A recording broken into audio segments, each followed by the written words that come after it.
Kejadian pasal yang ke-43. Saudara-saudara Yusuf pergi ke Mesir untuk kedua kalinya. Tetapi hebat sekali kelaparan di negeri itu, dan setelah gandum yang dibawa mereka dari Mesir habis dimakan, berkatalah ayah mereka, "Pergilah pula membeli sedikit bahan makanan untuk kita." Lalu Yehuda menjawabnya, "Orang itu telah memperingatkan kami dengan sungguh-sungguh, kamu tidak boleh melihat mukaku jika adikmu itu tidak ada bersama-sama dengan kamu. Jika engkau mau membiarkan adik kami pergi bersama-sama dengan kami, maka kami mau pergi ke sana dan membeli bahan makanan bagimu. Tetapi jika engkau tidak mau membiarkan dia pergi, maka kami tidak akan pergi ke sana, sebab orang itu telah berkata kepada kami, 'Kamu tidak boleh melihat mukaku jika adikmu itu tidak ada bersama-sama dengan kamu.' Lalu berkatalah Israel, 'Mengapa kamu mendatangkan malapetaka kepadaku dengan memberitahukan kepada orang itu bahwa masih ada adikmu seorang?' Jawab mereka, 'Orang itu telah menanyai kami dengan seksama tentang kami sendiri dan tentang sanak saudara kita. Masih hidupkah ayahmu? Adakah adikmu lagi?' Dan kami telah memberitahukan semuanya kepadanya seperti yang sebenarnya. Bagaimana kami dapat menduga bahwa ia akan berkata, 'Bawalah kemari adikmu itu.' Lalu berkatalah Yehuda kepada Israel ayahnya, 'Biarkanlah anak itu pergi bersama-sama dengan aku, maka kami akan bersiap dan pergi, supaya kita tetap hidup dan jangan mati, baik kami maupun engkau dan anak-anak kami. Akulah yang menanggung dia, engkau boleh menuntut dia daripada aku. Jika aku tidak membawa dia kepadamu dan menempatkan dia di depanmu, maka akulah yang berdosa terhadap engkau untuk selama-lamanya. Jika kita tidak berlambat-lambat, maka tentulah kami sekarang sudah 2 kali pulang.' Lalu Israel ayah mereka berkata kepadanya, 'Jika demikian, perbuatlah begini, ambillah hasil yang terbaik dari negeri ini dalam tempat gandummu dan bawalah kepada orang itu sebagai persembahan sedikit balsam dan sedikit madu, damar ladan, buah kemiri dan buah badam. Dan bawalah uang 2 kali lipat banyaknya uang yang telah dikembalikan ke dalam mulut karung-karungmu itu. Haruslah kamu bawa kembali, mungkin itu suatu kekilafan. Bawalah juga adikmu itu, bersiaplah dan kembalilah pula kepada orang itu. Allah yang Maha Kuasa kiranya membuat orang itu menaruh belas kasihan kepadamu, supaya ia membiarkan saudaramu yang lain itu beserta Benyamin kembali. Mengenai aku ini, jika terpaksa aku kehilangan anak-anakku, biarlah juga kehilangan.' Lalu orang itu mengambil persembahan itu dan mengambil uang 2 kali lipat banyaknya beserta Benyamin juga. Mereka bersiap dan pergi, kemudian berdirilah mereka di depan Yusuf. Ketika Yusuf melihat Benyamin bersama-sama dengan mereka, berkatalah ia kepada kepala rumahnya, 'Bawalah orang-orang ini ke dalam rumah, sembelilah seekor hewan dan siapkanlah itu, sebab orang-orang ini akan makan bersama-sama dengan aku pada tengah hari ini.' Orang itu melakukan seperti yang dikatakan Yusuf, dan dibawanyalah orang-orang itu ke dalam rumah Yusuf. Lalu ketakutanlah orang-orang itu, karena mereka dibawa ke dalam rumah Yusuf. Kata mereka, 'Yang menjadi sebab kita dibawa ke sini ialah perkara uang yang dikembalikan ke dalam karung kita pada mulanya itu, supaya kita disergap dan ditangkap, dan supaya kita dijadikan budak dan keledai kita diambil.' Karena itu mereka mendekati kepala rumah Yusuf itu dan berkata kepadanya di depan pintu rumah, 'Mohon bicara Tuan, kami dahulu datang kemari untuk membeli bahan makanan. Tetapi ketika kami sampai ke tempat bermalam dan membuka karung kami, tampaklah uang kami masing-masing dengan tidak kurang jumlahnya ada di dalam mulut karung. Tetapi sekarang kami membawanya kembali. Uang lain kami bawa juga kemari untuk membeli bahan makanan. Kami tidak tahu siapa yang menaruh uang kami itu ke dalam karung kami.' Tetapi jawabnya, 'Tenang sajalah, jangan takut. Allahmu dan Allah bapamu telah memberikan kepadamu harta terpendam dalam karungmu. Uangmu itu telah kuterima.' Kemudian dikeluarkannya Simeon dan dibawanya kepada mereka. Setelah orang itu membawa mereka ke dalam rumah Yusuf, diberikannya lah air supaya mereka membasuh kaki, juga keledai mereka diberinya makan. Sesudah itu mereka menyiapkan persembahan yang menantikan Yusuf datang pada waktu tengah hari, sebab mereka telah mendengar bahwa mereka akan makan di situ. Ketika Yusuf telah pulang, mereka membawa persembahan yang ada pada mereka itu kepada Yusuf dan di dalam rumah, lalu sujud kepadanya sampai ke tanah. Sesudah itu ia bertanya kepada mereka, apakah mereka selamat? Lagi katanya, 'Apakah ayahmu yang tua yang kamu sebutkan itu selamat? Masih hidupkah ia?' Jawab mereka, 'Hamba-Mu, ayah kami ada selamat. Ia masih hidup.' Sesudah itu berlututlah mereka dan sujud. Ketika Yusuf memandang mereka, dilihatnya Benyamin adiknya yang seibu dengan dia, lalu katanya, "Inikah adikmu yang bungsu itu yang telah kamu sebut-sebut kepadaku?" Lagi katanya, "Allah kiranya memberikan kasih karunia kepadamu, anakku." Lalu segeralah Yusuf pergi dari situ, sebab hatinya sangat terharu merindukan adiknya itu. Dan dicarinyalah tempat untuk menangis. Ia masuk ke dalam kamar lalu menangis di situ. Sesudah itu dibasuhnyalah mukanya dan ia tampil keluar.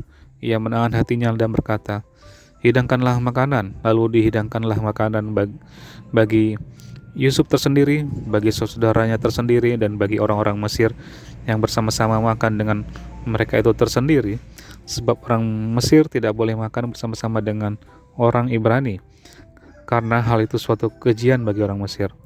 Tetapi saudaranya itu duduk di depan Yusuf, dari yang sulung sampai yang bungsu, sehingga mereka berpandang-pandangan dengan heran. Lalu disajikan kepada mereka hidangan dari meja Yusuf, tetapi yang diterima Benyamin itu ialah 5 kali lebih banyak daripada setiap orang yang lain. Lalu minumlah mereka dan bersukaria bersama-sama dengan dia. Kejadian pasal yang ke-44. Piala Yusuf hilang dan didapati. Sesudah itu diperintahkannyalah kepada kepala rumahnya, isilah karung orang-orang itu dengan gandum, seberapa yang dapat dibawa mereka, dan letakkanlah uang masing-masing di dalam mulut karungnya. Dan piala perak itu taruhlah di dalam mulut karung anak yang bungsu, serta uang pembayar gandumnya juga. Maka diperbuatnya seperti yang dikatakan Yusuf. Ketika paginya hari terang tanah, orang melepas mereka beserta keledai mereka. Tetapi baru saja mereka keluar dari kota itu, belum jauh jaraknya, berkatalah Yusuf kepada kepala rumahnya, "Bersiaplah, kejarlah orang-orang itu, dan apabila engkau sampai kepada mereka, katakanlah kepada mereka, mengapa kamu membalas yang baik dengan yang jahat? Bukankah ini piala yang dipakai tuanku untuk minum dan yang biasanya dipakainya untuk menelaah? Kamu berbuat jahat dengan melakukan yang demikian." Ketika sampai kepada mereka, diberitakannya kepada mereka perkataan Yusuf itu. Jawab mereka kepadanya, "Mengapa tuanku mengatakan perkataan yang demikian? Jauhlah daripada hamba-hambamu ini untuk berbuat begitu. Bukankah uang yang kami dapati di dalam mulut karung kami telah kami bawa kembali kepadamu dari tanah Kanaan? Masakan kami mencuri emas atau perak dari rumah tuanmu? Pada siapa dari hamba-hambamu ini kedapatan piala itu? Biarlah ia mati, juga kami ini akan menjadi budak tuanku." Sesudah itu ia berkata, "Ya, usulmu itu baik, tetapi pada siapa kedapatan piala itu, hanya dialah yang akan menjadi budakku, dan kamu yang lain itu akan bebas dari salah." Lalu segeralah mereka masing-masing menurunkan karungnya ke tanah dan masing-masing membuka karungnya. Dan kepala rumah itu memeriksa dengan teliti, yang mulai dengan yang sulung sampai kepada yang bungsu. Maka kedapatlah piala itu dalam karung Benyamin. Lalu mereka mengoyakkan jubahnya dan masing-masing memuati keledainya, dan mereka kembali ke kota. Ketika Yehuda, saudara-saudaranya sampai ke dalam rumah Yusuf masih ada di situ. Sujudlah mereka sampai ke tanah di depannya. Berkatalah Yusuf kepada mereka, "Perbuatan apakah yang kamu lakukan ini? Tidakkah kamu tahu bahwa seorang yang seperti aku ini pasti dapat menelaah?" Sesudah itu berkatalah Yehuda, "Apakah yang akan kami katakan kepada tuanku? Apakah yang akan kami jawab, dan dengan apakah kami akan membenarkan diri kami? Allah telah memperlihatkan kesalahan hamba-hambamu ini, maka kami ini budak tuanku lah kami, baik kami maupun orang pada siapa kedapatan piala itu." Tetapi jawabnya, "Jauhlah daripadaku untuk berbuat demikian. Pada siapa kedapatan piala itu, dialah yang akan menjadi budakku. Tetapi kamu ini pergilah kembali dengan selamat kepada ayahmu." Ayat ke-18, Yehuda membela Benyamin. Lalu tampillah Yehuda mendekatinya dan berkata, "Mohon bicara tuanku. Izinkanlah kiranya hambamu ini mengucapkan sepatah kata kepada tuanku, dan janganlah kiranya bangkit amarahmu terhadap hambamu ini, sebab tuanku adalah seperti Firaun sendiri. Tuanku telah bertanya kepada hamba-hambanya ini, 'Masih adakah ayah atau saudara kamu?' Dan kami menjawab, 'Tuanku, kami masih mempunyai ayah yang tua dan masih ada anaknya yang muda yang lahir pada masa tuanya. Kakaknya telah mati, hanya dia sendirilah yang tinggal dari mereka yang seibu. Sebab itu ayahnya sangat mengasihi dia. Lalu Tuanku berkata kepada hamba-hambamu ini, bawalah dia kemari kepadaku, supaya mataku memandang dia. Tetapi jawab kami kepada Tuanku, anak itu tidak dapat meninggalkan ayahnya, sebab jika ia meninggalkan ayahnya, tentulah ayah ini mati. Kemudian Tuanku berkata kepada hamba-hambamu ini, jika adikmu yang bungsu tidak datang kemari bersama-sama dengan kamu, kamu tidak boleh melihat mukaku lagi. Setelah kami kembali kepada hambamu, ayahku, maka kami memberitahukan kepadanya perkataan Tuanku itu. Kemudian ayah kami berkata, kembalilah kamu membeli sedikit bahan makanan bagi kita. Tetapi jawab kami tidak dapat pergi ke sana jika adik kami yang bungsu bersama-sama dengan kami. Barulah kami akan pergi ke sana, sebab kami tidak boleh melihat muka orang itu apabila adik kami yang musuh tidak bersama-sama dengan kami.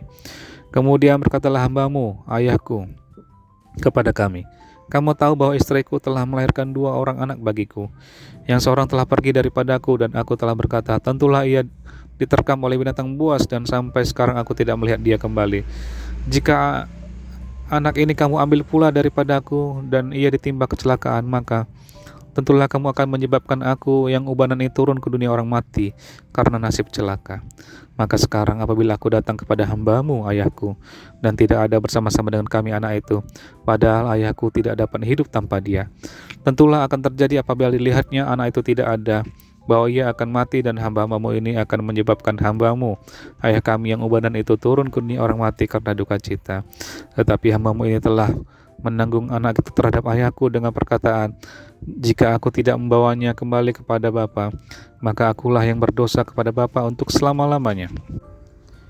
Oleh sebab itu, baiklah hambamu ini tinggal menjadi budak tuanku menggantikan anak itu, dan biarlah anak itu pulang bersama-sama dengan saudara-saudaranya. Sebab masih akan aku pulang kepada ayahku apabila anak itu tidak bersama-sama dengan aku tidak akan sanggup melihat nasib celaka yang akan menimpa ayahku.